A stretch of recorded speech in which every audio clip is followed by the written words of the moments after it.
साईं पंहिंजो तारीफ़ करायो।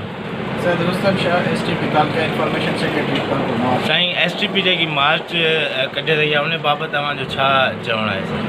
साईं जॾहिं खां PTI वफ़ाक़ी हुकूमत आई आहे पाकिस्तान जी अंदरि, जॾहिं गवर्नमेंट ठही आहे त MKM जी ख़्वाहिश जे मुताबिक़ रोज़ु सिंध जी वहदत ते वार था कनि, नवनि आर्टिकल सां, कॾहिं 149 कॾहिं 239 4 जे हिसाब सां, जेके सिंध मां कराची खे धार करण जी कोशिशि करे रहिया।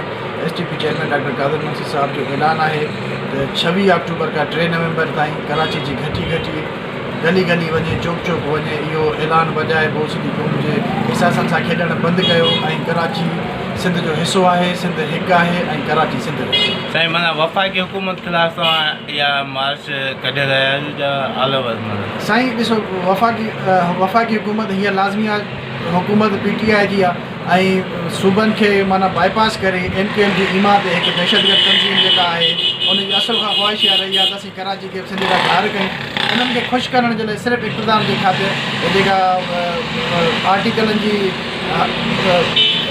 फटां खे ॾे वठि थी रही आहे त इन जे ख़िलाफ़ु असीं इहे सभु इन्हनि आर्टिकलनि जे ख़िलाफ़ु ऐं जेका मश्करी कनि था हिन जे लाइ हे धरती जा कोन्हनि, हिन खे धरती जी तक़दुस ख़बर न आहे त असीं इन वहदत खे बचाइण जे लाइ कराची सिंध जी आवाम खे कहिड़ो मैसेज ॾियणु चाहींदो इन मार्च बाबति तव्हां?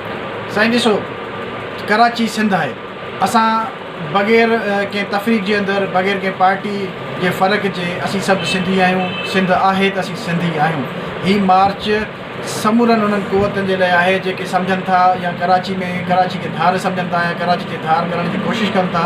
असीं उर्दू जेके ॻाल्हाईंदड़ सिंधी आहिनि उन्हनि खे बि इहो पैगाम ॾींदासीं त पंहिंजी पोज़ीशन वाज़े कयो। सिंध जा सन ऑफ सॉइल थियो, सिंध धरती जा पुट थियो ऐं असां सां गॾु अची हिन वहदत जे ख़िलाफ़ु जेका सिंध जे विरांगनि जी वहदत आहे इन जी वेढ़ात जे अंदरि असां सां गॾु अची पियो ऐं सिंधी क़ौम खे बि इहो मैसेज ॾींदासीं त हे रुॻो STP जो सॾु न आहे, सिंधी क़ौम जो सॾु आहे।